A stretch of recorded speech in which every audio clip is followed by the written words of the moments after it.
तो आज की इस वीडियो में आप सभी सेकेंड ईयर को स्वागत करता हूं और ये ऑब्जेक्टिव का दूसरा नंबर का वीडियो होने वाला है।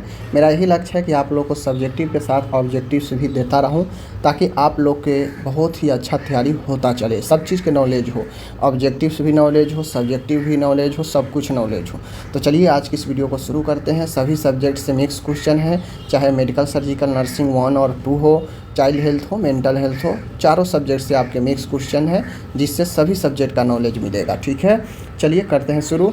और ये ऑब्जेक्टिव्स का अपन दूसरा है। हर एक सप्ताह में मैं कोशिश करूँगा कि अलग अलग प्रकार से जो भी क्वेश्चन आपके नॉलेज के लिए, एग्ज़ाम के लिए है, दिया जाए। ठीक है, चलिए शुरू करते हैं। यहाँ पे है, कहता है डाइसूरिया क्या होता है। डी फॉर डिफ़िकल्ट और यूरिया मतलब होता है यूरिन, यानी यूरिन करने में डिफ़िकल्ट हो, कठिनाइयाँ हो तो उसे हम लोग जो है पेशाब में जलन या दर्द बोलते हैं, यह होता है डाइसूरिया। ठीक है, ओडीमा क्या है, तो ओडीमा होता है सूजन, ओडीमा को एडीमा भी बोलते हैं। तो ये शरीर में तरल पदार्थों को जमा होने से होने वाला सूजन होता है।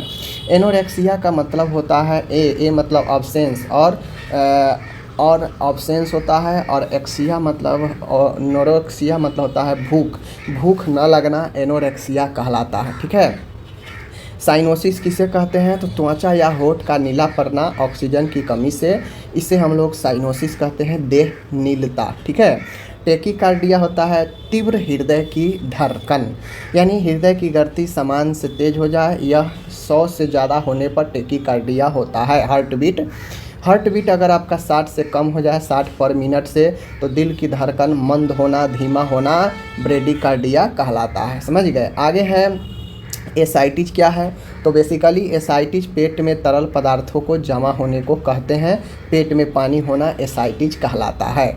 आगे है देख लीजिए हेमेटमेसिस, 2 शब्द होता है, एक होता है हेमोप्टेसिस, बीच में पी होगा, तो वो होता है बलगम या फिर थूक करते हैं तो उसमें जो है ब्लड आना, लेकिन उल्टी होगा, खून की उल्टी या उल्टी में अगर खून होगा तो उसे हेमेटमेसिस बोलते हैं। ठीक है, एपिस्टेक्सिस क्या है, नाक से खून बहना, नाक से खून, नक्सीर भी इसे बोलते हैं। ग्लूकोमा क्या होता है, तो ग्लूकोमा जो है आँखों में दबाव बढ़ने को, आईओपी इंट्राओकुलर प्रेशर बढ़ने से ग्लूकोमा होता है। ठीक है, आगे है कैटरैक्ट, एक मोतियाबिंद है जिसे आँख लेंस का धुंधला हो जाना, इसे हम लोग कहते हैं, या फिर अपारदर्शी हो जाना। हेमेचूरिया क्या होता है, हेमे का मतलब होता है हीमोग्लोबिन से, और यूरिया मतलब होता है यूरिन, यानी यूरिन में रक्त आने को हेमेचूरिया कहते हैं। हाइपो मतलब कम और हाइपर मतलब ज़्यादा, तो हाइपो, और ग्लाइसेमिया मतलब ग्लूकोज, तो हाइपोग्लाइसेमिया यानी ग्लूकोज का कम होना, रक्त में ग्लूकोज की मात्रा कमी होना हाइपोग्लाइसेमिया, और रक्त में ग्लूकोज की मात्रा बढ़ जाना, यह कहलाता है हाइपरकैल्सेमिया। ठीक है, हाइपरग्लाइसेमिया। आगे है स्टेरिलाइजेशन का उद्देश्य क्या है, तो सभी तरह के रोगाणुओं को जड़ सहित नष्ट करना स्टेरिलाइजेशन कहलाता है। ऑटोक्लेविंग किसके लिए प्रयुक्त होता है, तो उपकरण की नसबंदी, यानी उपकरण की स्टेरिलाइजेशन के लिए, कोई भी सर्जिकल इक्विपमेंट वगैरह हो उसके स्टेरिलाइज करना हो तो ऑटोक्लेविंग उपकरण का इस्तेमाल करते हैं। पल्स रेट का समान मान 72 पर मिनट होता है, सबको पता है। बीपी का समान स्तर 120/80 mmHg होता है। डेलेरियम एक मानसिक रोग है जिसमें भ्रम की स्थिति, जिसमें व्यक्ति काल्पनिक मानसिक गड़बड़ी महसूस करता है। ठीक, आगे है एंटीपायरेटिक दवा का क्या काम है, तो यह बुखार को कम करता है। अब जो हम लोग देखेंगे चाइल्ड हेल्थ नर्सिंग से 15 क्वेश्चन देखेंगे, जैसे एक्सक्लूसिव ब्रेस्ट फीडिंग कितने माह तक करना चाहिए, यानी एक्सक्लूसिव के मतलब होता है केवल और केवल ब्रेस्ट फीडिंग, एकनिष्ठ स्तनपान, तो यह 6 महीने तक होनी चाहिए। नवजात की अवधि कितनी मानी जाती है, तो नवजात मतलब होता है न्यूबॉर्न 0 से लेकर 28 दिन का समय को बोलते हैं। ठीक है, याद रखिएगा। मीजल्स का टीका कब दिया जाता है, तो 9 माह की उम्र पर दिया जाता है पहला टीका मीजल्स का। ओरल पोलियो वैक्सीन कितनी बार दी जाती है, तो जन्म पर, कुल मिला के 1 2 3 4 बार जो है दिया जाता है, याद रखिएगा। आगे मैं बढ़ता हूँ तो BCG का टीका जो होता है टीबी से रोकथाम करता है। DPT वैक्सीन किन रोगों से सुरक्षा देती है, तो DPT बेसिकली डिप्थीरिया, काली खांसी, पर्टूसिस और टिटनेस, ये 3 बीमारियों से सुरक्षा देती है। क्वास्कियोर किस पोषक तत्वों की कमी से होती है? तो प्रोटीन की कमी से क्वास्कियोर होती है। मरासमस किसकी कमी से होती है? तो प्रोटीन और कैलोरी दोनों प्रकार की कमी से मरासमस होता है। पीका क्या है? पाइका, देखिए पाइका एक ऐसे पदार्थ को खाने को संदर्भित करता है जो अननेचुरल होता है, जो अप्राकृतिक होता है, जैसे मिट्टी, चौक, ये सब कोई खाने का सामान नहीं है। और भी सारे चीज़ होता है जो खाने का नहीं होता है, फिर भी उसे खाता है चुरा छुपा के, उसे ही हम लोग पाइका कहते हैं। ठीक है। अपगार क्या है? यहाँ पे एक ही ए होगा।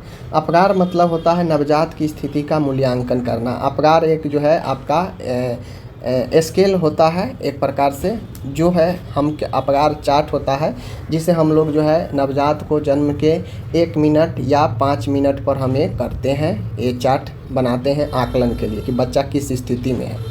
निमोनिया किस कारण होता है? बैक्टीरियल या वायरल, दोनों से निमोनिया हो सकता है, जो फेफड़ों का संक्रमण होता है। आगे है टिटनस से बचाव के लिए कौन सा टीका दिया जाता है? टीटी का टीका होता है, टिटनस टॉक्साइड जिसका नाम है। ग्रोथ और डेवलपमेंट में क्या अंतर है? तो ग्रोथ शरीर में आकार में वृद्धि को बताता है, डेवलपमेंट कार्यात्मक क्षमताओं में वृद्धि को बताता है, विकास को बताता है, कार्य करने की क्षमताओं में या मन बुद्धि के विकास को।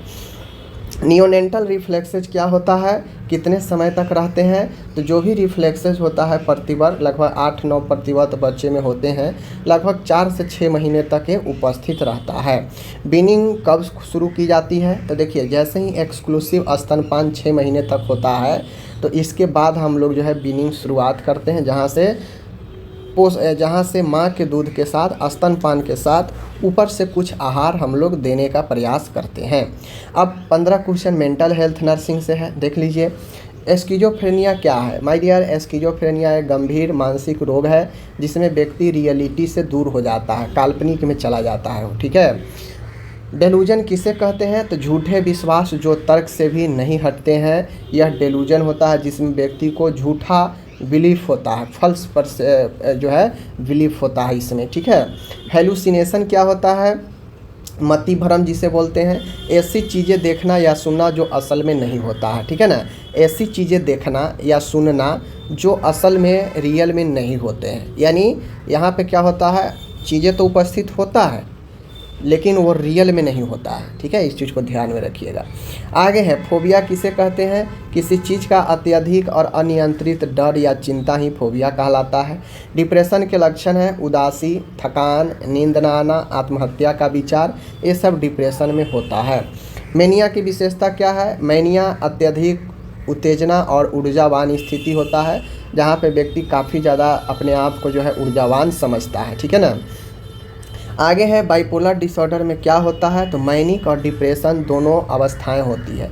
बाइपोलर में मेनिया का भी लक्षण होता है और डिप्रेशन का भी लक्षण होता है। ठीक है।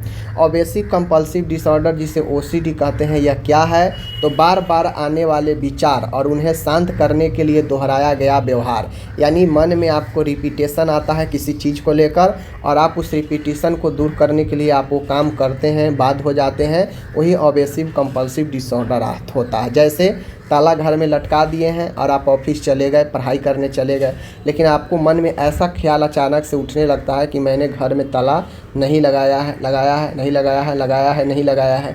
और इस सिचुएशन में कभी कभी व्यक्ति वापस भी आकर जो है अपने घर को देखने लगता है, आता है तो रियलिटी पता चलता है। एंजाइटी डिसऑर्डर क्या होता है? चिंता की अत्यधिक भावना जो जीवन को प्रभावित करते हैं। चिंता की अत्यधिक अनुभव करना ही जो है एंजाइटी कहलाता है। यूफोरिया क्या होता है? तो अत्यधिक खुशी और आनंद की भावना ही यूफोरिया कहलाता है। साइकेट्रिस्ट कौन होता है? तो मानसिक रोगों की विशेष डॉक्टर होते हैं, वही साइकेट्रिस्ट कहलाते हैं।